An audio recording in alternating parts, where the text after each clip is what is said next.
Hello दोस्तों, स्वागत है आपका आरके स्टडी प्लैनेट पर, जहां आपको मिलती है एनसीईआरटी का कंप्लीट सॉल्यूशन। दोस्तों, इस तरह के चैनल के अगर आप सब्सक्राइबर है तो आपको यहां से निश्चित रूप से मदद मिलेगी, क्योंकि अधिकतर जो क्वेश्चन पूछे जाते हैं वो एनसीईआरटी से ही पूछे जाते हैं, चाहे वह कम्पिटिटिव लेवल का एग्जाम हो, चाहे वह क्लास 10 बोर्ड का एग्जाम हो।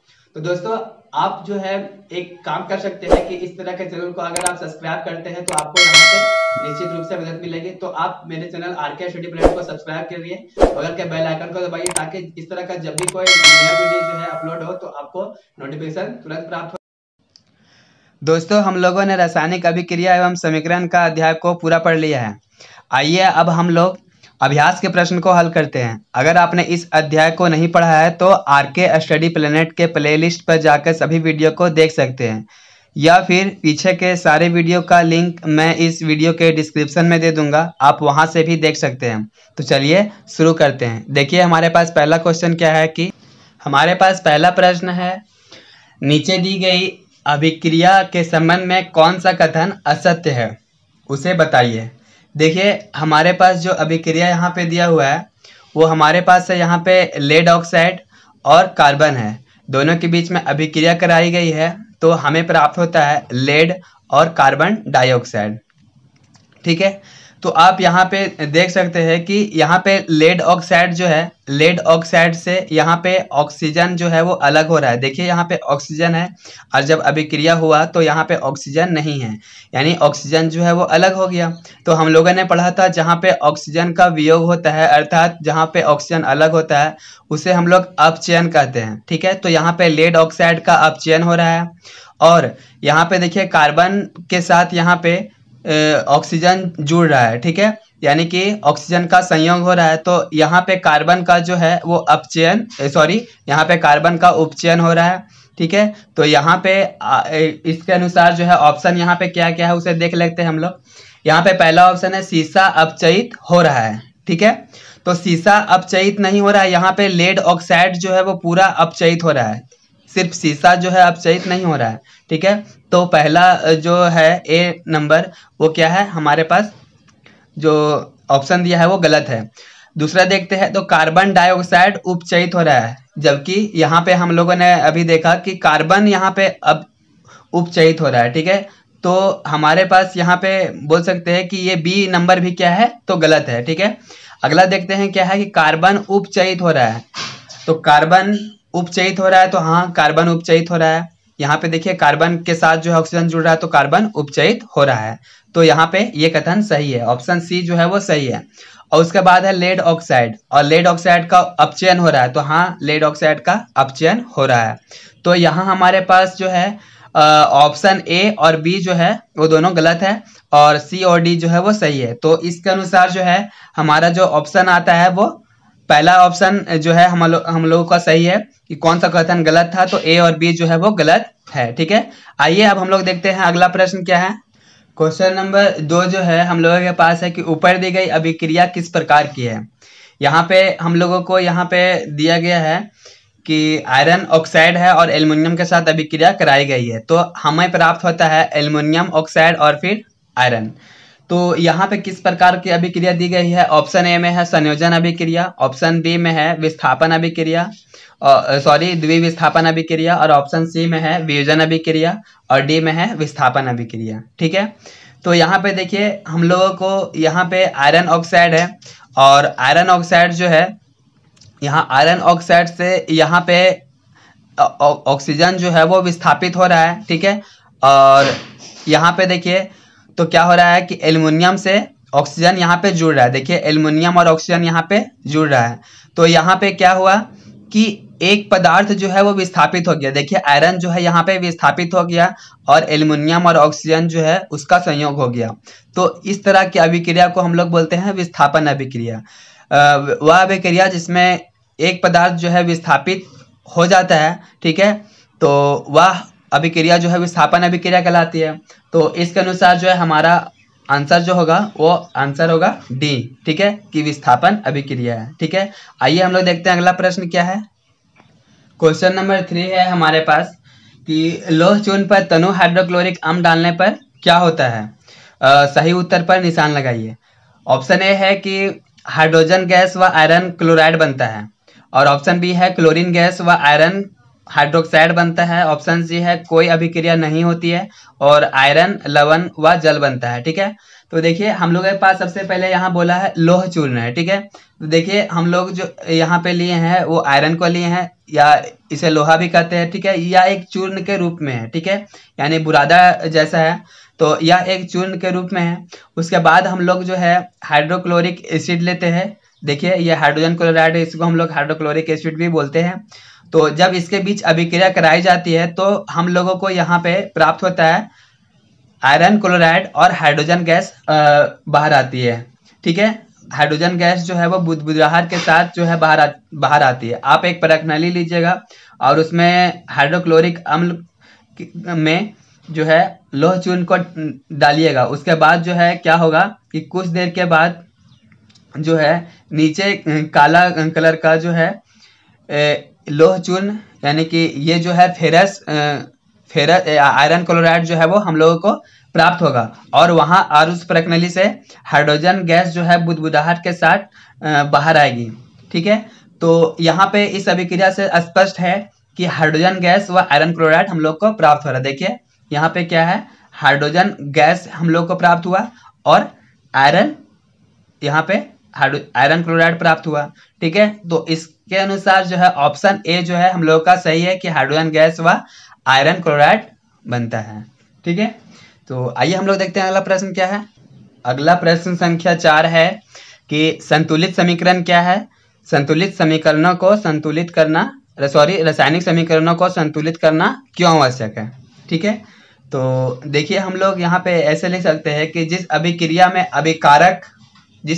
में अभिकारकों के कुल परमाणुओं या अणुओं की संख्या प्रतिफल के कुल अणुओं या परमाणुओं की संख्या के बराबर होती है, संतुलित रासायनिक समीकरण कहलाता है। ठीक है, और देखिए हम लोग इसको एक उदाहरण से भी समझ सकते हैं कि देखिए हमने यहाँ पे एक उदाहरण लिया है।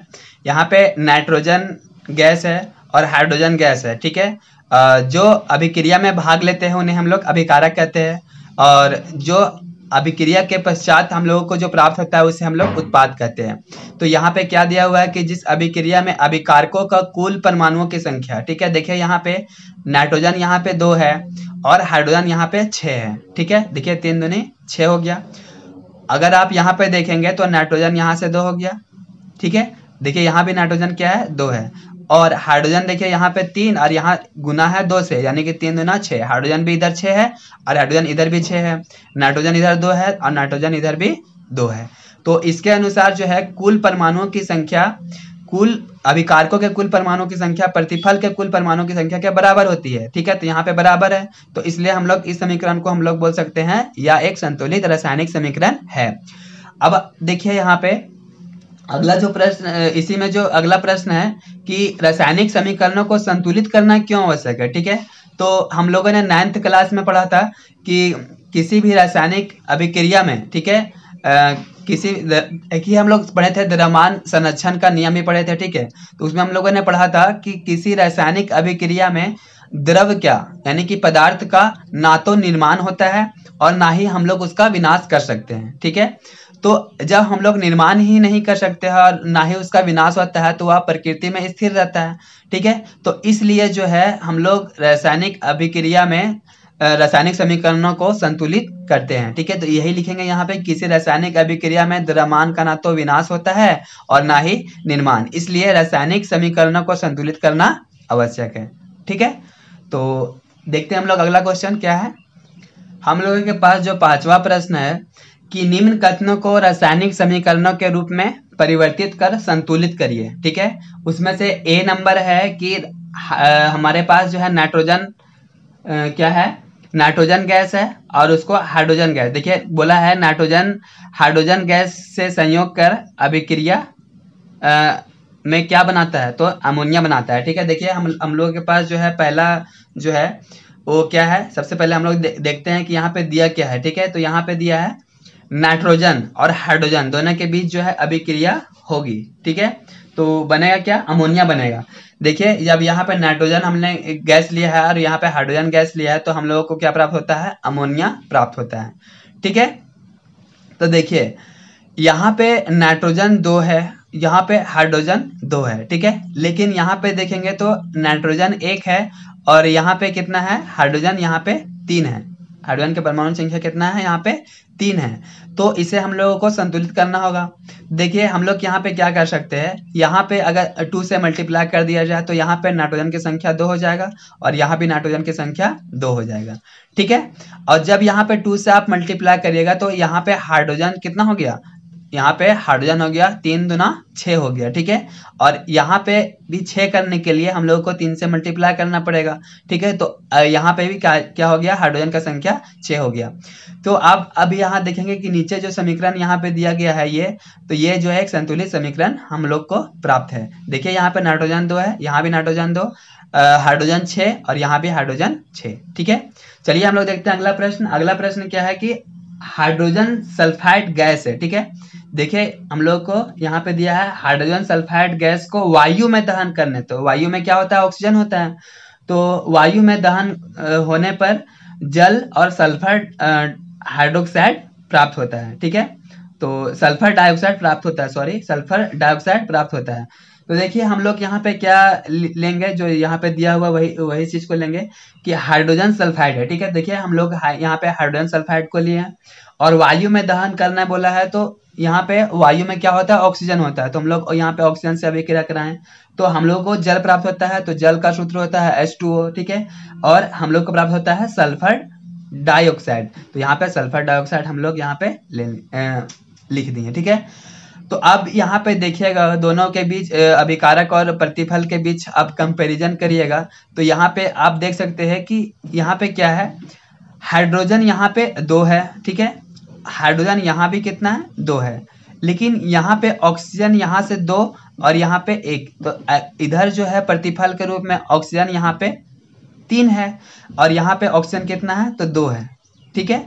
तो यहाँ पे ऑक्सीजन का जो संख्या है वो बराबर नहीं है, तो हम लोगों को ऑक्सीजन का संख्या को बराबर करना होगा, ठीक है। तो यहाँ पे देखिए ऑक्सीजन यहाँ पे 2 और यहाँ पे ऑक्सीजन 1, इधर कितना है, इधर कुल मिला के ऑक्सीजन जो है वो 3 है, ठीक है। तो इसको हम लोग बराबर करने के लिए क्या कर सकते हैं कि देखिए यहाँ पे अगर 2 से मल्टीप्लाई कर दिया जाए, ठीक है, तो ऑक्सीजन यहाँ पे कितना हो गया, 4, देखिए ऑक्सीजन 2 दूना 4 हो गया। और यहाँ भी देखिए ऑक्सीजन अगर यहाँ भी 2 से मल्टीप्लाई कर दिया जाए तो यहाँ पे ऑक्सीजन कितना हो गया, 4, ठीक है। तो यहाँ पे हम लोगों को यहाँ पे प्राप्त हो जाता है क्या, तो यहाँ पे ऑक्सीजन यहाँ से 2 दूना 4 और यहाँ पे भी ऑक्सीजन है 2, ठीक है। तो 4 और 2 कितना हो गया, इधर ऑक्सीजन 6, तो यहाँ 3 से अगर मल्टीप्लाई कर देंगे तो यहाँ पे देखिए कितना हो जाएगा, 3 दूना 6, ठीक है। ऑक्सीजन का संख्या दोनों तरफ बराबर हो गया। अब यहाँ पे जब आप 2 से मल्टीप्लाई कर दिए हैं तो यहाँ पे क्या हो गया, हाइड्रोजन का संख्या जो हो गया वो 4 हो गया और यहाँ भी हाइड्रोजन का संख्या, यहाँ पे भी 2 से मल्टीप्लाई करने पर यहाँ क्या हो जाएगा, हाइड्रोजन का संख्या 4 होगा, ठीक है। संतुलित समीकरणों को रासायनिक समीकरणों को संतुलित करने के लिए हमने पहले का वीडियो में बताया है कैसे हम लोग संतुलित करते हैं, ठीक है।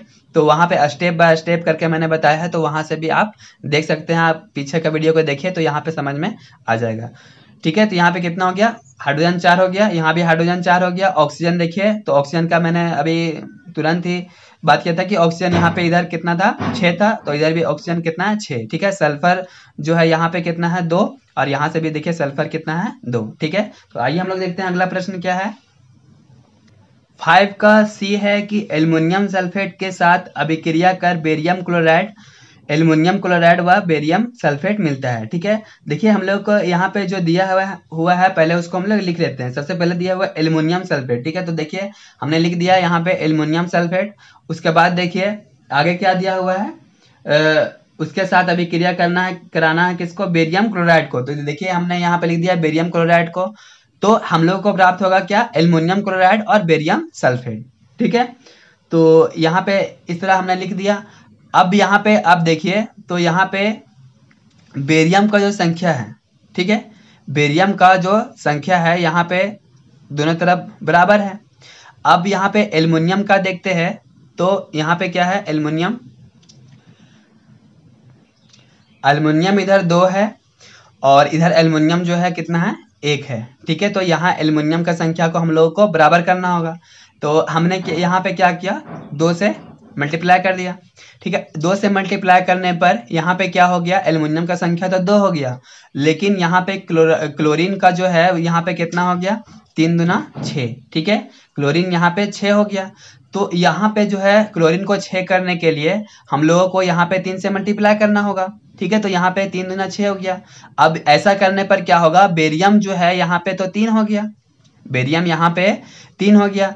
तो यहाँ भी क्या करना पड़ेगा, हम लोगों को यहाँ पे 3 से इसको मल्टीप्लाई करना होगा। ठीक है, तो जब इसको हम लोग 3 से मल्टीप्लाई कर दिए तो यहाँ पे सल्फर कितना हो गया, सल्फर यहाँ पे हो गया 3। ठीक है, तो यहाँ भी देखिए सल्फर का संख्या जो है यहाँ पे 3 है, चूंकि यहाँ पे सल्फेट जो है यहाँ पे इसका ये पूरा का हॉल थ्राइस है। ठीक है, तो यहाँ पे इसका मतलब ये हो गया कि यहाँ पे सल्फर का संख्या कितना है, 3 है, और ऑक्सीजन का संख्या कितना है, 12। ठीक है, तो यहाँ पे ये हो गया सल्फर 3, और यहाँ भी देखिए सल्फर जो है 3। अब बात करते हैं ऑक्सीजन का, तो यहाँ पे देखिए ऑक्सीजन कितना है, यहाँ पे ये 4 से मल्टीप्लाई है ऑक्सीजन, और यहाँ पे 3 है, तो यहाँ पे 4 और यहाँ 3, तो 4 दिया 12 हो गया। तो यहाँ भी देखिए ऑक्सीजन का संख्या कितना है, 4 दिया 12। ठीक है, तो यहाँ पे नीचे जो समीकरण दिया हुआ है या एक संतुलित रासायनिक समीकरण है। ठीक है, इसका आंसर ये होगा नीचे वाला। ठीक है, आइए हम लोग देखते हैं अगला प्रश्न क्या है। 5 का यहाँ पे डी है कि पोटेशियम धातु।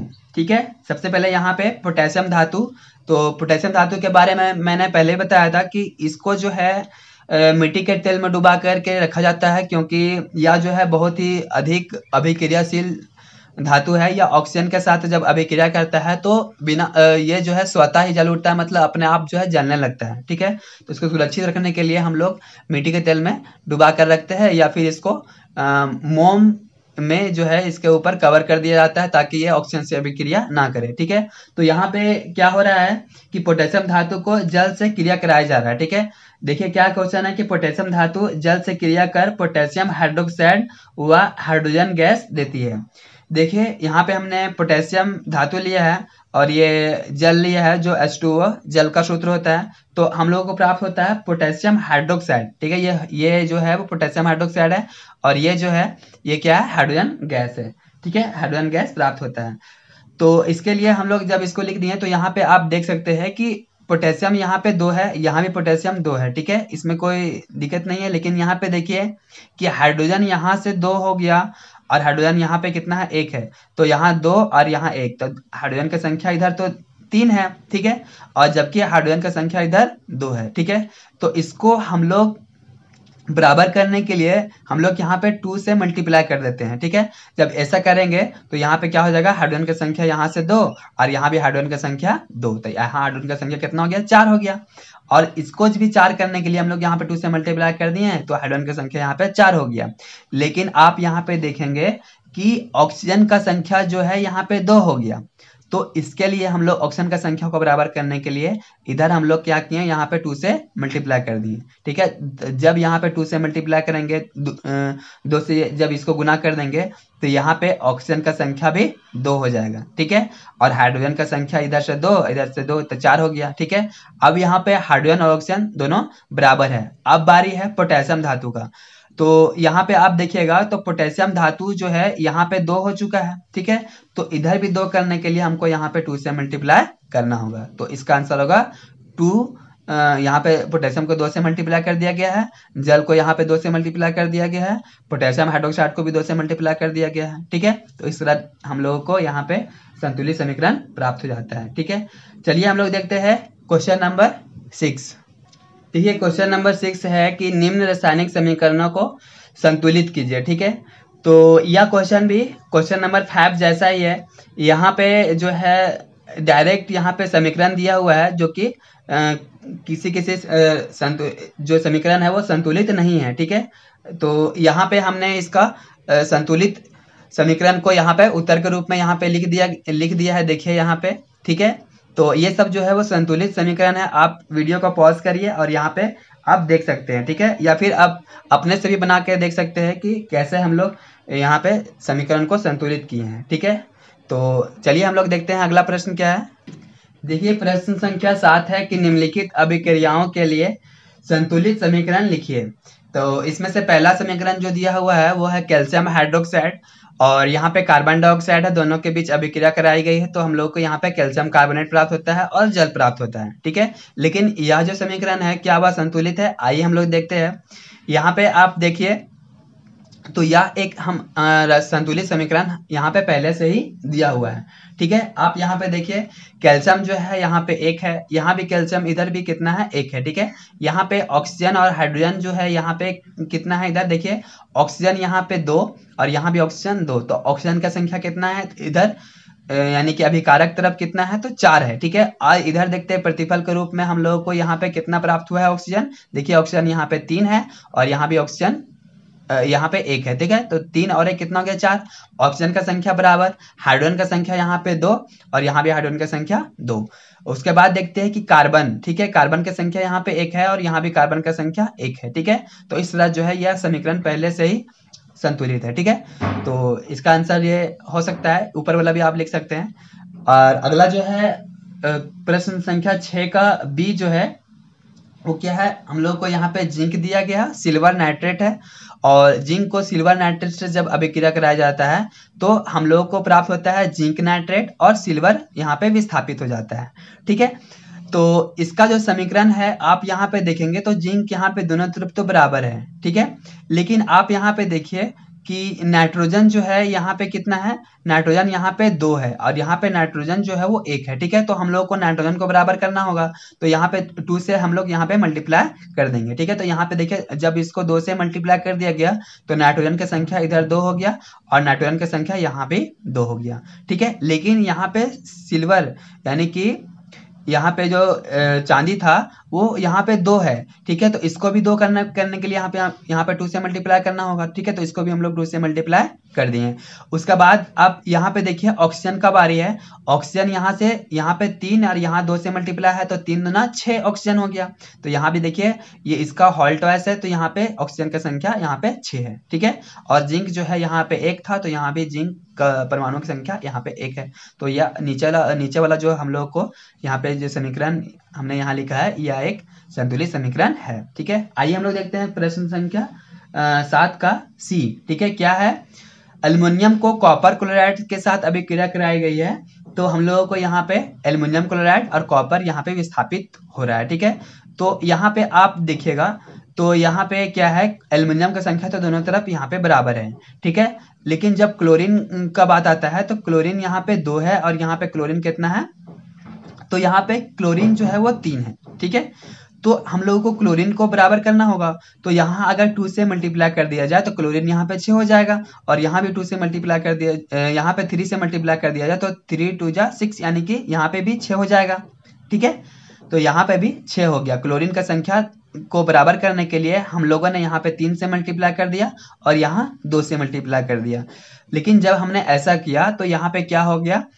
तो यहाँ पे एल्युमिनियम का जो संख्या था वो 2 हो गया। ठीक है, तो इधर भी हम लोग को 2 करना होगा, तो इसीलिए हम लोग यहाँ पे 2 से मल्टीप्लाई कर दिए। ठीक है, तो एल्युमिनियम यहाँ पे 2, यहाँ भी एल्युमिनियम 2, क्लोरीन यहाँ से 6 और क्लोरीन यहाँ भी 6। अब बात आता है कॉपर का। ठीक है, तो कॉपर यहाँ पे अब जब हम लोग इसको 3 से मल्टीप्लाई किए थे तो यहाँ पे कॉपर जो है वो 3 हो गया था, लेकिन यहाँ पे तो कॉपर 1 है, तो इसको भी हम लोग यहाँ पे क्या करेंगे? इसको भी 3 से मल्टीप्लाई कर देंगे। ठीक है, तो आइए हम लोग देखते हैं अगला प्रश्न का मतलब क्वेश्चन नंबर 7 का कितना डी। ठीक है, क्या दिया हुआ है यहाँ पे देखिए, तो यहाँ पे है बेरियम क्लोराइड। ठीक है, यहाँ पे है बेरियम क्लोराइड और पोटेशियम सल्फेट।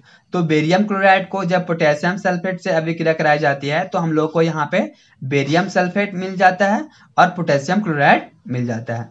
तो अब यहाँ पे देखिए यह समीकरण जो है वह पहले से ही संतुलित है। ठीक है, इसको जो है फिर भी देख लेते हैं, चलिए देखते हैं क्या है। तो यहाँ पे देखिए बेरियम यहाँ पे 1 है, यहाँ भी बेरियम 1 है, क्लोरीन जो है वो 2 है, क्लोरीन जो है यहाँ पे 2 नहीं है, तो ये संतुलित नहीं है, तो इसको हम लोग संतुलित करके लिखते हैं। देखिए क्या लिखेंगे यहाँ पे आप देखिए, तो यहाँ पे क्लोरीन जो है यहाँ पे 2 है। ठीक है, तो क्लोरीन को 2 करने के लिए यहाँ पे 2 से मल्टीप्लाई करना होगा, तो हम लोग यहाँ पे 2 से मल्टीप्लाई कर दिए। ऐसा किए तो पोटेशियम का संख्या यहाँ पे 2 हो गया। और यहाँ भी क्या है, पोटेशियम की संख्या यहाँ पे 2 है। ठीक है, अब यह समीकरण जो है संतुलित है। अब यहाँ देखिए इधर देखिए बेरियम जो है वो 1 है, यहाँ भी बेरियम 1 है। उसके बाद यहाँ क्लोरीन यहाँ से 2, यहाँ भी क्लोरीन 2। ठीक है, अब यहाँ बात आता है क्या, पोटेशियम का। तो पोटेशियम यहाँ पे 2, यहाँ भी पोटेशियम 2। सल्फर जो है वो 1, सल्फर 1, ऑक्सीजन 4, ऑक्सीजन 4। ठीक है, तो आइए हम लोग देखते हैं अगला प्रश्न।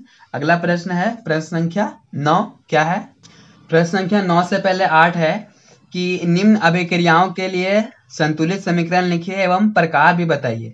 यानी कि जो समीकरण दिया गया है उसको अगर वह संतुलित नहीं होगा तो हम लोग उसको संतुलित करेंगे, और वह किस प्रकार का समीकरण है उसको लिखना पड़ेगा। ठीक है, कि क्या यह संयोजन है अभिक्रिया का उदाहरण है, क्या यह वियोजन अभिक्रिया है, क्या उपचयन या अपचयन क्या है। ठीक है, तो उसको हम लोग को लिखना है। ठीक है, देखिए हम लोग को जो पहला क्वेश्चन दिया हुआ है यहाँ पे है पोटेशियम ब्रोमाइड। इसको अभिक्रिया कराया गया है बेरियम आयोडाइड से। तो यहाँ पे हम लोग को प्राप्त हुआ है क्या, पोटेशियम आयोडाइड। ठीक है, और बेरियम ब्रोमाइड। तो यहाँ पे आप देखेंगे यह समीकरण क्या यह संतुलित है। तो यहाँ पे देखिएगा, तो यहाँ पोटेशियम 1, यहाँ भी पोटेशियम 1। आयोडीन यहाँ पे जो है आयोडाइड वो कितना है, 2 है, लेकिन यहाँ पे कितना है, 1 है। तो इसको जो है बराबर करने के लिए हम लोग को यहाँ पे 2 से मल्टीप्लाई करना होगा। ठीक है, तो यहाँ पे 2 से मल्टीप्लाई कर दिए, तो यहाँ पे क्या हो गया, पोटेशियम यहाँ पे 2 हो गया, जबकि यहाँ पे पोटेशियम कितना है, 1 है। तो इसको हम लोग यहाँ पे 2 से मल्टीप्लाई करेंगे। तो जब ऐसा करेंगे तो यहाँ पे ब्रोमीन जो है वो कितना है, 2 हो गया। ठीक है, ब्रोमीन यहाँ से 2 हो गया।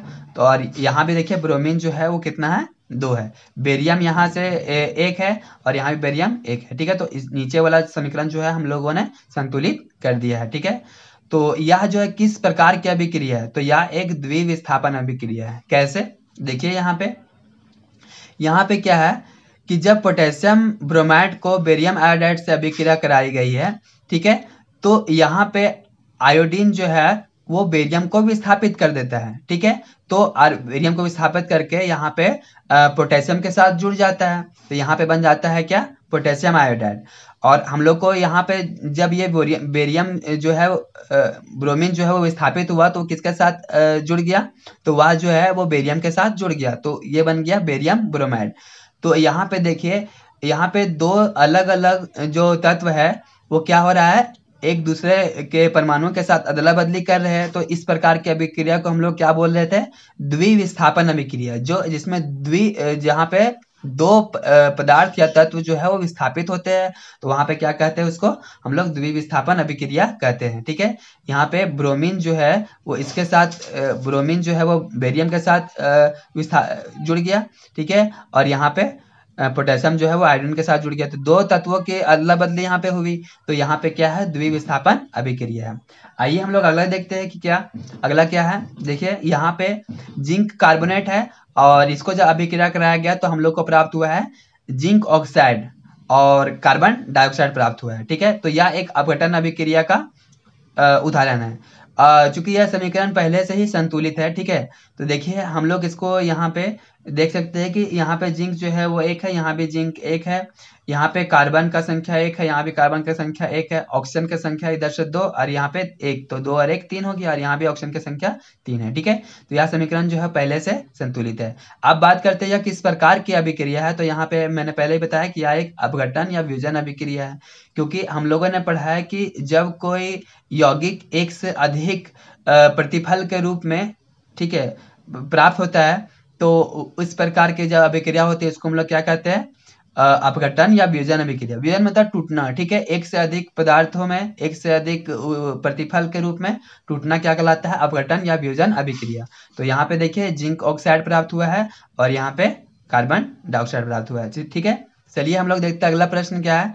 अगला जो प्रश्न है हम लोग के पास वह है हाइड्रोजन गैस को क्लोरीन गैस से अभिक्रिया कराई गई, तो हम लोग को प्राप्त हो जाता है यहाँ पे हाइड्रोजन क्लोराइड, यानी कि हाइड्रोक्लोरिक एसिड भी इसको कहते हैं। ठीक है, तो यहाँ पे आप देखेंगे कि हाइड्रोजन की संख्या यहाँ पे 2 है और क्लोरीन की संख्या यहाँ पे 2 है। तो लेकिन यहाँ पे आप देखिएगा तो क्लोरीन का संख्या यहाँ 1 है, हाइड्रोजन का संख्या 1 है, तो इसको बराबर करने के लिए हम लोग यहाँ पे 2 से मल्टीप्लाई कर दिए। ठीक है, तो यहाँ पे हो जाएगा हाइड्रोजन 1 क्लोरीन हाइड्रोजन 2 और क्लोरीन भी 2, और यहाँ पे भी हाइड्रोजन 2 और यहाँ पे क्लोरीन 2। तो यहाँ पे हम लोग को संतुलित समीकरण प्राप्त हो गया।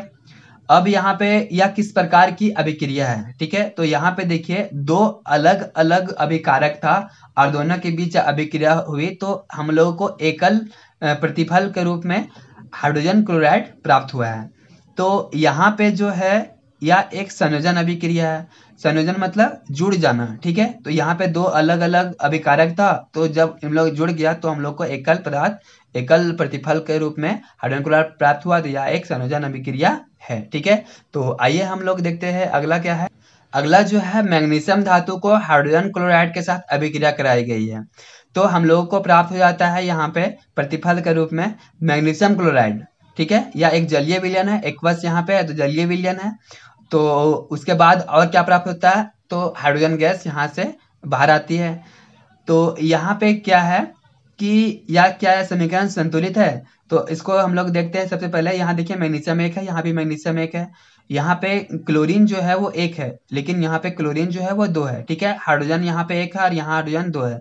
तो इसको बराबर करने के लिए सिंपल से हम लोग यहाँ पे क्या करेंगे, 2 से मल्टीप्लाई कर देंगे। तो ऐसा करेंगे तो मैग्नीशियम एक, यहाँ भी मैग्नीशियम एक, हाइड्रोजन दो, हाइड्रोजन यहाँ पे दो, क्लोरीन यहाँ पे 2 से मल्टीप्लाई है तो यहाँ भी कितना हो गया, क्लोरीन 2 हो गया और यहाँ भी क्लोरीन 2 हो गया, ठीक है। अब यहाँ देखते हैं किस प्रकार की अभिक्रिया है, ठीक है। तो क्या कोई पदार्थ विस्थापित हो रहा है, तो हाँ, कौन सा पदार्थ विस्थापित हो रहा है, यहाँ पे हाइड्रोजन जो है वो विस्थापित हो रहा है हाइड्रोजन क्लोराइड से, ठीक है। कौन विस्थापित कर रहा है इसको, तो मैग्नीशियम विस्थापित कर रहा है। मैग्नीशियम जब हाइड्रोजन को विस्थापित करता है तो यहाँ पे मैग्नीशियम क्लोराइड बन जाता है और यहाँ पे विस्थापित होकर हाइड्रोजन गैस बाहर आती है। तो यह एक विस्थापन अभिक्रिया का उदाहरण है, ठीक है। तो आइए हम लोग देखते हैं प्रश्न संख्या 9 क्या है। प्रश्न संख्या 9 में देखिए, प्रश्न संख्या 9 जो है क्या है, ऊष्माक्षेपी एवं ऊष्मा शोषी अभिक्रिया का अर्थ क्या है, ठीक है, उदाहरण दीजिए। तो यहाँ पे देखते हैं हम लोग इसका उत्तर क्या होगा कि ऊष्माक्षेपी, ठीक है। ऊष्माक्षेपी नाम से ही पता चल रहा है ऊष्मा का यहाँ से उत्सर्जन होगा, ठीक है। ऊष्मा बाहर आएगी, जिस अभिक्रिया में ऊष्मा बाहर आएगी उसको हम लोग ऊष्माक्षेपी अभिक्रिया कहेंगे, ठीक है। तो इसी चीज को लिखेंगे क्या, कि ऐसी अभिक्रिया जिसमें प्रतिफल के प्राप्ति के साथ साथ ऊष्मा का निर्माण होता है, ठीक है। इसको हम लोग ऊष्माक्षेपी अभिक्रिया कहते हैं। अब यहाँ पे देखिए यह जो है यह मीथेन गैस है, ठीक है। यह मीथेन गैस है और जब इस गैस यह जो गैस है जब ऑक्सीजन की उपस्थिति में जलता है, ठीक है, तो हम लोगों को यहाँ पे कार्बन डाइऑक्साइड प्राप्त होता है, ठीक है। वाष्प के रूप में यहाँ पे जल भी प्राप्त होता है और इससे ऊष्मा निकलती है, ठीक है। तो हम लोग इससे इस गैस का उपयोग करके हम लोग घरेलू रूप में हम लोग इसमें खाना बनाने के लिए इसको यूज करते हैं, ठीक है, इसका उपयोग करते हैं। तो यह जो है यह एक उदाहरण है किसका, ऊष्माक्षेपी अभिक्रिया का। अब देखते हैं ऊष्मा शोषी अभिक्रिया। तो ऊष्मा शोषी अभिक्रिया जिस अभिक्रिया में हम लोगों को ऊष्मा देनी होती है, ठीक है, ऊष्मा देते हैं तभी वह अभिक्रिया स्टार्ट होती है। तो ऐसी अभिक्रिया को हम लोग क्या कहते हैं, ऊष्मा शोषी अभिक्रिया। तो इसको हम लोग लिख सकते हैं क्या, ऐसी अभिक्रिया जिसमें अभिक्रिया होने के लिए बाह्य ऊष्मा मतलब बाहर से ऊष्मा उसमें देनी होती है, ठीक है। बाह्य ऊष्मा की आवश्यकता होती है। यहाँ पे देखिए यहाँ पे नाइट्रोजन गैस है और यहाँ पे हाइड्रोजन गैस है, ठीक है। जब नाइट्रोजन गैस और हाइड्रोजन गैस को, ठीक है, जब इसमें उसको ऊष्मा दी जाती है, ऊष्मा या जो त्रिभुज का निशान हमने पहले भी बताया कि जब जिस अभिक्रिया में ऊष्मा देनी होती है, ठीक है, ऊष्मा यहाँ पे ऊष्मा के द्वारा अभिक्रिया होती है, तो हम लोग इसके लिए हम लोग त्रिभुज का निशान यहाँ पे लगाते हैं। तो यहाँ हम लोग को अमोनिया गैस प्राप्त हो जाती है, ठीक है। तो आइए हम लोग देखते हैं अगला प्रश्न क्या है। देखिए प्रश्न संख्या 10 है कि श्वसन को ऊष्माक्षेपी अभिक्रिया क्यों कहते हैं, ठीक है। श्वसन का मतलब सिर्फ सांस लेना नहीं, ठीक है। श्वसन का मतलब है सांस लेना और सांस छोड़ना। इसमें हम लोग ऑक्सीजन को लेते हैं और कार्बन डाइऑक्साइड को बाहर छोड़ते हैं, ठीक है। तो इसमें होता क्या है, देखिए पहले इस क्वेश्चन को समझिए कि श्वसन को हम लोग ऊष्माक्षेपी अभिक्रिया कहते क्यों हैं, ठीक है। तो हम लोग अपने रोज का दिनचर्या में जो भी हम लोग भोजन करते हैं, ठीक है, रोटी दाल जो भी हम लोग खाते हैं, ठीक है, तो वह जो है वह एक जटिल पदार्थ होता है और जब यह शरीर में जाता है, ठीक है, जब हम लोग इसको खाते हैं शरीर के अंदर लेते हैं, तो क्या होता है, जब ये जो है रासायनिक अभिक्रिया होती है और उसमें जो है सबसे सिंपलेस्ट फॉर्म, ठीक है, सबसे सरल रूप में जब ये टूटता है तो कार्बोहाइड्रेट से क्या होता है, ग्लूकोज में चेंज होता है, ठीक है। और ग्लूकोज से ही हम लोगों को ऊष्मा प्राप्त होता है। तो ग्लूकोज जो है उसको हम लोग को अपघटन करने के लिए मतलब ग्लूकोज को तोड़ेंगे तभी हम लोग को ऊर्जा प्राप्त होगा, ठीक है। तो ग्लूकोज को जो है तोड़ने के लिए हम लोग को ऑक्सीजन चाहिए, ठीक है। तो जब हम लोग सांस लेते हैं तो ऑक्सीजन जो है वो हमारे शरीर में प्रवेश करता है, जिससे क्या होता है, ग्लूकोज का अपघटन होता है। और जब ग्लूकोज का अपघटन होता है तो वह जो है ग्लूकोज में जितना भी हम लोग को पोषक तत्व होता है, ठीक है, तो वह जो है प्रत्येक कोशिका में जाती है, ठीक है। और कोशिका में जाने के बाद, ठीक है, वहां से हम लोगों को ऊर्जा प्राप्त होता है, और वह ऊर्जा जो है वो एटीपी के रूप में प्राप्त होता है, ठीक है। आप लोग जब बायोलॉजी पढ़ेंगे तो वहां पे एटीपी के बारे में जानेंगे, ठीक है। तो यहाँ पे हम लोगों को एटीपी के रूप में ऊर्जा प्राप्त होता है। तो उसके बाद क्या होता है कि वहां से जो भी अपशिष्ट पदार्थ वहां से बाहर आता है, ठीक है, तो वह जो है कार्बन डाइऑक्साइड के रूप में हमारे फेफड़ों तक पहुंचता है, और वह फिर हम लोग जब श्वास छोड़ते हैं तो वहां पे क्या होता है इससे, तो हम लोग कार्बन डाइऑक्साइड छोड़ते हैं, और उसके साथ जो है थोड़ा सा भाप भी बाहर आता है, यानी कि थोड़ा सा जल भी बाहर आता है, ठीक है। और जल आने के साथ जो भी हम लोग कार्बन डाइऑक्साइड छोड़ते हैं वह जो वायु रहती है वह उष्मा के रूप में रहती है, मतलब वह उसको जब हम लोग महसूस करेंगे तो वह उष्मा के रूप में बाहर आती है, ठीक है। उसमें उष्मा रहता है, उस वायु में उष्मा यानी गर्मी रहती है। तो इससे जब हम लोग सांस लेते हैं छोड़ते हैं तो यह क्या हुआ, इससे उष्मा बाहर आ रही है, तो हम लोग इसको उष्माक्षेपीय अभिक्रिया कहेंगे, ठीक है। तो इसी को हम लोग जब लिखना चाहेंगे तो कैसे लिखेंगे कि जब हम लोग भोजन करते हैं तो हमें ग्लूकोज प्राप्त होता है, और इसका यानी कि ग्लूकोज का अपघटन श्वसन प्रक्रिया के लिए, ठीक है, श्वसन प्रक्रिया में ऑक्सीजन के द्वारा होता है। अपघटन के फलस्वरूप हमें एटीपी के रूप में, देखिए एटीपी का फुल फॉर्म भी कभी कभी पूछ लिया जाता है। एटीपी का फुल फॉर्म आप लिख सकते हैं एडिनोसिन ट्राइफॉस्फेट होता है, ठीक है, एडिनोसिन ट्राइफॉस्फेट। तो यहाँ पे एटीपी के रूप में हम लोगों को ऊर्जा प्राप्त होता है, और जब श्वास छोड़ते हैं तो कार्बन डाइऑक्साइड थोड़ा सा भाप के रूप में जल भी, और साथ साथ उष्मा का भी उत्सर्जन होता है, इसलिए हम लोग श्वसन को उष्मा क्षेपीय अभिक्रिया कहते हैं। देखिए यह ग्लूकोज है और ऑक्सीजन, जब हम लोग इससे अभिक्रिया कराए तो यहाँ इसका अपघटन होगा, और कार्बन डाइऑक्साइड जल और एटीपी के रूप में हम लोग को ऊर्जा प्राप्त होगा, यानी कि ये भोजन है, भोजन करते हैं तभी तो हम लोग को ऊर्जा प्राप्त होता है, तो एटीपी के रूप में ऊर्जा या उष्मा प्राप्त होती है, ठीक है। चलिए हम लोग देखते हैं अगला प्रश्न क्या है। देखिए प्रश्न संख्या 11 है कि वियोजन अभिक्रिया को संयोजन अभिक्रिया के विपरीत क्यों कहा जाता है, यानी उल्टा क्यों कहा जाता है, ठीक है। तो हम लोगों ने वियोजन अभिक्रिया और संयोजन अभिक्रिया पढ़ा है। देखिए वियोजन मतलब होता है टूटना, ठीक है, और संयोजन मतलब होता है जुड़ना, ठीक है। तो यह जो है नाम से ही विपरीत है, तो इसको हम लोग देख लेते हैं कि क्या है। कि देखिए वियोजन अभिक्रिया हम लोग किसको कहते हैं कि जब कोई अभिकारक एक से अधिक प्रतिफल के रूप में टूटता है तब इसे हम लोग वियोजन अभिक्रिया कहते हैं। देखिए यहाँ पे कैल्शियम कार्बोनेट है, जब इसको उष्मा दिए तो हम लोग को कैल्शियम ऑक्साइड प्राप्त हुआ और कार्बन डाइऑक्साइड प्राप्त हुआ, ठीक है। तो यहाँ पे देखिए, तो यहाँ पे एक एकल अभिकारक है और हम लोगों को प्रतिफल के रूप में एक से अधिक प्रतिफल प्राप्त हुआ है, ठीक है, एक से ज्यादा प्रतिफल प्राप्त हुआ है। तो यहाँ पे एक पदार्थ है और वह एक से अधिक पदार्थ में टूट रहा है, जबकि यहाँ पे एक से अधिक यहाँ पे पदार्थ है, ठीक है, और दोनों जुड़ करके यहाँ पे क्या हुआ है, एक एकल पदार्थ बना है, ठीक है, एक एकल प्रतिफल बना है। तो हम लोग इसको बोल सकते हैं कि संयोजन अभिक्रिया क्या है कि जब दो या अधिक अभिकारक संयोजित होकर एक प्रतिफल का निर्माण करते हैं तब इसे या फिर इस अभिक्रिया को संयोजन अभिक्रिया कहते हैं, ठीक है। देखिए यहाँ पे नाइट्रोजन गैस है और हाइड्रोजन गैस है, जब इन दोनों के बीच अभिक्रिया हुआ तो अमोनियम प्राप्त हुआ। एक से अधिक अभिकारक है और प्रतिफल के रूप में हम लोग को एक पदार्थ मिला है, तो यहाँ पे ये जस्ट इसका उल्टा हुआ। तो हम लोग इसको बोल सकते हैं कि उपयुक्त व्याख्या से स्पष्ट है कि संयोजन अभिक्रिया वियोजन अभिक्रिया के विपरीत है, ठीक है। चलिए हम लोग देखते हैं प्रश्न संख्या 12 क्या है। देखिए प्रश्न संख्या 12 है कि उन वियोजन अभिक्रियाओं का एक एक समीकरण लिखिए जिसमें उष्मा, प्रकाश एवं विद्युत के रूप में ऊर्जा प्रदान की जाती है, ठीक है। तो हम लोगों ने वियोजन अभिक्रिया के बारे में पढ़ा था, जिसमें प्रकाश के द्वारा किसी भी अभिकारक का वियोजन होता है, उसको हम लोग प्रकाशीय वियोजन अभिक्रिया बोल रहे थे। जिसमें उष्मा के द्वारा वियोजन होता है हम लोग उसको हम लोग उष्मीय वियोजन बोल रहे थे। उसके बाद जिसमें विद्युत के द्वारा किसी भी अभिकारक का अब वियोजन होता है तो हम लोग उसको विद्युत वियोजन अभिक्रिया बोल रहे थे, ठीक है। तो ये सब जो है हम लोगों ने अध्याय में पढ़ रखा है, तो इसी को सिर्फ हम लोग को यहाँ पे लिखना है कि वियोजन अभिक्रिया के प्रकार, ठीक है। देखिए सबसे पहले हमने यहाँ पे लिखा है उष्मीय वियोजन अभिक्रिया। इसका उदाहरण है कि यहाँ पे कैल्शियम कार्बोनेट है और जब इसको उष्मा दी जाती है तो यहाँ पे कैल्शियम ऑक्साइड प्राप्त होता है और यहाँ पे कार्बन डाइऑक्साइड प्राप्त होता है। जब हमने यहाँ पे उष्मा दिया तो उष्मा के द्वारा यहाँ पे वियोजन हुआ, ये एक उष्मीय वियोजन अभिक्रिया का उदाहरण है।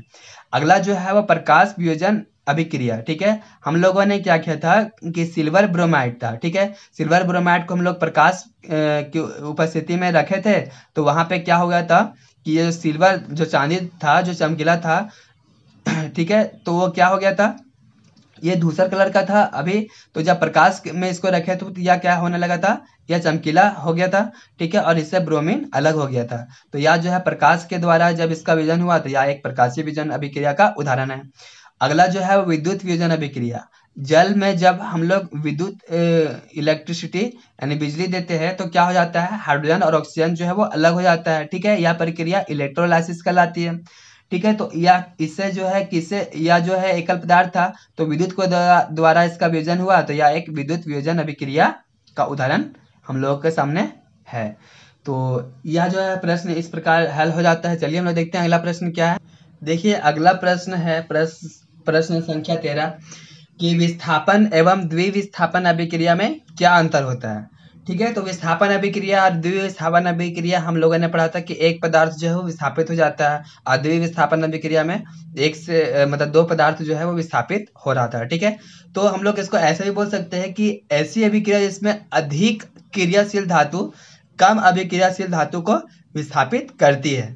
ठीक है, देखिए यहाँ पे क्या है कि यहाँ पे आयरन है और कॉपर सल्फेट है। ठीक है, तो यह जो है हम लोगों ने एक्सपेरिमेंट भी इस पर किया था। ठीक है, इस पर हम लोगों ने देखा था पीछे कि देखिए यहाँ पे आयरन है और यहाँ पे कॉपर सल्फेट है और यहाँ पे आयरन जो है वो अधिक क्रियाशील है। ठीक है, किससे, कॉपर से।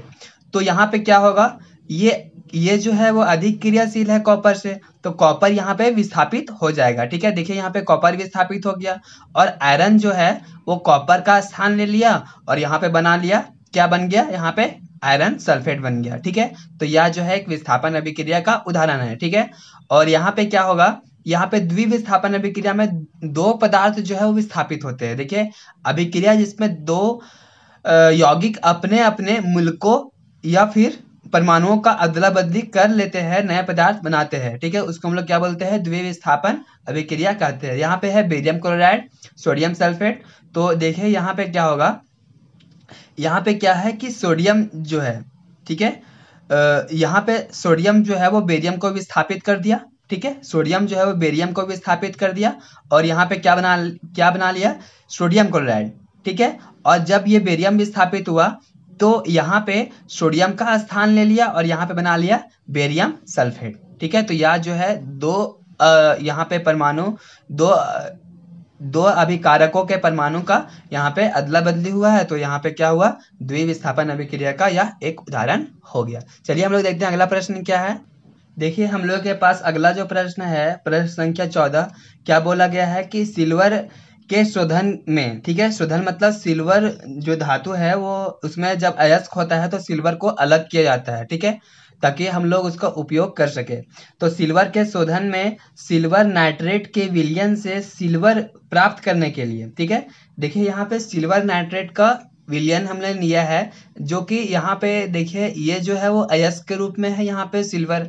ठीक है, ये हम लोग को प्योर सिल्वर यहाँ पे नहीं है। ठीक है, तो यहाँ पे क्या है, सिल्वर नाइट्रेट के विलयन से हम लोग को सिल्वर प्राप्त करना है और उसके लिए कॉपर धातु द्वारा विस्थापन होता है। ठीक है, यानी कॉपर धातु से इसको जो है जब अभिक्रिया कराई जाती है तो यहाँ पे हम लोग को कॉपर नाइट्रेट प्राप्त होता है और यहाँ पे सिल्वर अलग हो जाता है। तो इसके लिए हम लोग को यहाँ पे अभिक्रिया लिखने के लिए बोला गया है।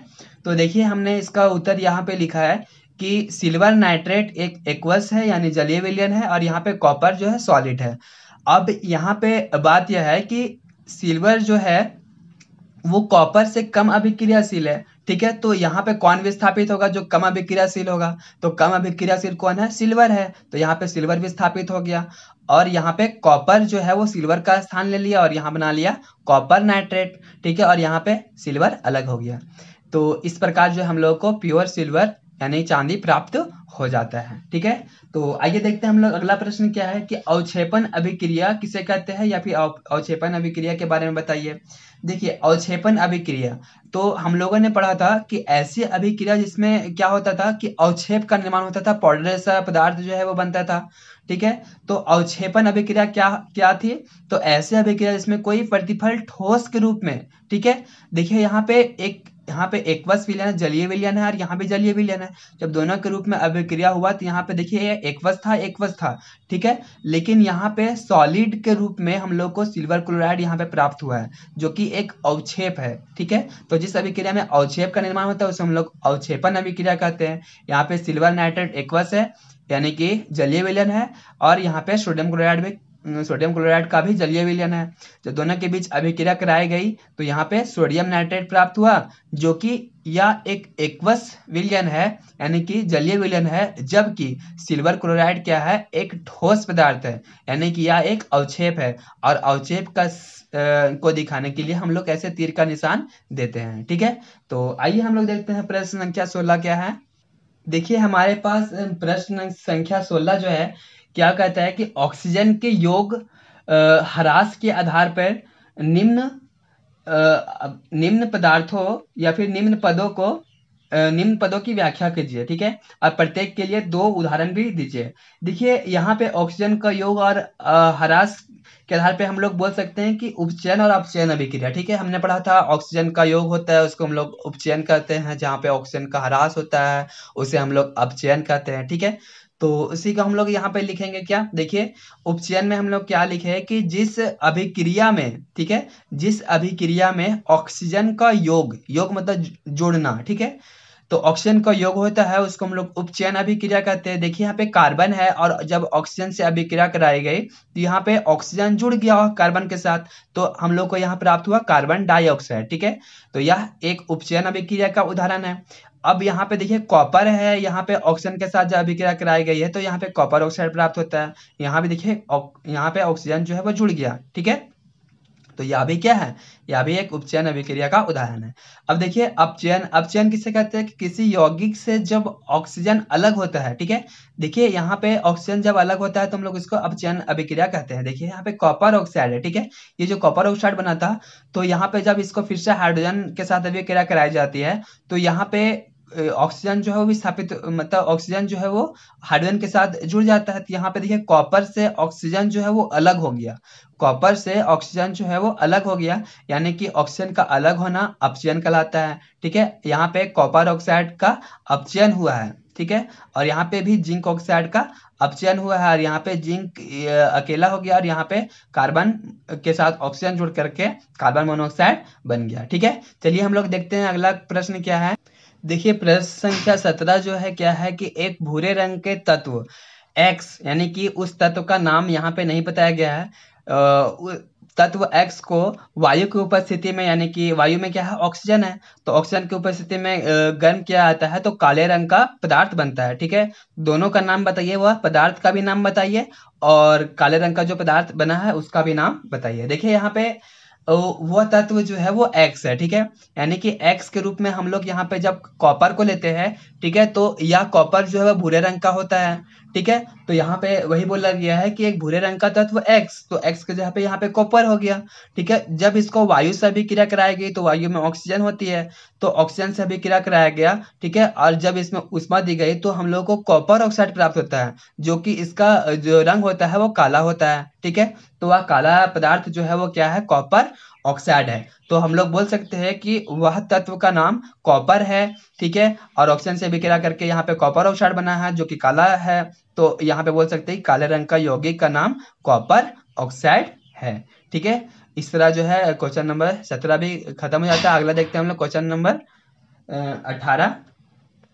देखिए, प्रश्न संख्या 18 जो है क्या है कि लोहे की वस्तुओं को पेंट क्यों किया जाता है। ठीक है, तो हम लोग जानते हैं कि घर में जो भी लोहे की वस्तुएं होती है, जैसे कि लोहे का गेट हो गया, खिड़की हो गया, तो उसको हम लोग को क्या करना होता है कि उसको जो है पेंट करना होता है ताकि उसमें जंग ना लगे, वह लोहा जो है वह खिड़की जो है वो खराब ना हो। तो जंग से ही बचाने के लिए हम लोग ऐसा करते हैं। तो हम लोग इसको लिखेंगे कैसे कि जब लोहा वायु एवं आर्द्रता, ठीक है, यानी कि नमी वाली वायु को हम लोग आर्द्रता कहते हैं जिसमें पानी का अंश हो, ठीक है, आर्द्रता से अभिक्रिया करता है तो संक्षारण के कारण, संक्षारण हम लोगों ने पढ़ा है संक्षारण क्या होता है, ठीक है, तो संक्षारण के कारण कमजोर हो जाता है और ऑक्साइड का परत बना लेता है जिसे हम लोग जंग भी कहते हैं। किंतु जब लोहे को पेंट किया जाता है तब वायु एवं आर्द्रता के सीधे संपर्क में नहीं आ पाती है, ठीक है, लोहा जो है वो वायु और आर्द्रता के सीधे संपर्क में नहीं आ पाती है, जिसके फलस्वरूप क्या होता है कि लोहा संक्षारित नहीं होता है और लोहा की मजबूती ज्यादा दिनों तक बनी रहती है। लोहा जो है, लोहे की खिड़की या गेट जो है वो खराब नहीं होती है, ठीक है। चलिए हम लोग देखते हैं अगला प्रश्न। देखिए हम लोग के पास अगला जो प्रश्न है वो विकृत गंधिता से संबंधित है। क्या है कि तेल एवं वसा युक्त खाद्य पदार्थों को नाइट्रोजन से प्रभावित क्यों किया जाता है, मतलब कि उसमें नाइट्रोजन गैस क्यों दी जाती है, जो पदार्थ होती है तेल व वसा युक्त खाद्य पदार्थ होते हैं उसमें नाइट्रोजन गैस क्यों दी जाती है, ठीक है। तो हम लोगों ने जब विकृत गंधिता हम लोग पढ़ रहे थे तो वहां पे हम लोग इसको अच्छे से डिस्कस किए थे कि क्या होती है विकृत गंधिता, ठीक है। देखिए हम लोग इसको लिख सकते हैं कि तेल एवं वसा युक्त खाद्य पदार्थों में क्या होता है कि वायु के संपर्क में जब आती है, ठीक है, तो वह ऑक्सीकृत हो जाती है जिससे उसका जो स्वाद है, उसका जो गंध है वो उसमें परिवर्तन हो जाता है, जिसको हम लोग विकृत गंधिता कहते हैं, ठीक है। तो फलस्वरूप वहां क्या होता है, फलस्वरूप वहां पे विकृत गंधिता हो जाती है। लेकिन जब वहां पे तेल एवं वसा युक्त खाद्य पदार्थों में ऑक्सीजन के स्थान पे जब नाइट्रोजन गैस भरी जाती है, ठीक है, तो क्या होता है कि वह पदार्थ जो है यानी कि तेल और वसा युक्त वाला खाद्य पदार्थ जो है वो क्या होता है, सीधे वायु के संपर्क में नहीं आती है जिससे उसका ऑक्सीकरण नहीं होता है और वह खाद्य पदार्थ जो है वो लंबे दिनों तक, ठीक है, लंबे समय तक खाने के लायक बनी रहती है, ठीक है। उसका जो है ऑक्सीकरण का जो दर है वो क्या हो जाता है, कम हो जाता है, ठीक है। वह ऑक्सीकरण होता है लेकिन बहुत ही धीरे धीरे होता है, ठीक है। उसको हम लोग लंबे समय तक स्टोर करके रख सकते हैं जब हम लोग ऑक्सीजन के स्थान पे नाइट्रोजन गैस देते हैं, ठीक है, उसमें भरते हैं। तो इसको हम लोग बोल सकते हैं कि तेल एवं वसा युक्त खाद्य पदार्थों वायु के संपर्क में आकर ऑक्सीकृत हो जाते हैं, फलस्वरूप वहां विकृत गंधिता हो जाती है। लेकिन जब वह तेल एवं वसा युक्त खाद्य पदार्थ नाइट्रोजन के संपर्क में आती है तो वायु को विस्थापित कर देती है और वस्तु विकृत गंधिता से बच जाती है, ठीक है। चलिए हम लोग देखते हैं अगला प्रश्न क्या है। देखिए इस अध्याय का सबसे लास्ट प्रश्न जो है वो क्या है, प्रश्न संख्या 20 की निम्न पदार्थों का वर्णन कीजिए, ठीक है। पहला है संचालन, दूसरा है विकृत गंधिता। तो हमने यहाँ पे इसका आंसर यहाँ पे लिख दिया है, तो आप यहाँ पे देख लीजिएगा। संचालन विकृत गंधिता के बारे में मैंने पहले बताया है। इसके बाद जो हमारा वीडियो होगा वो चैप्टर 2 से होगा कि अम्ल, क्षारक और लवण से होगा, ठीक है।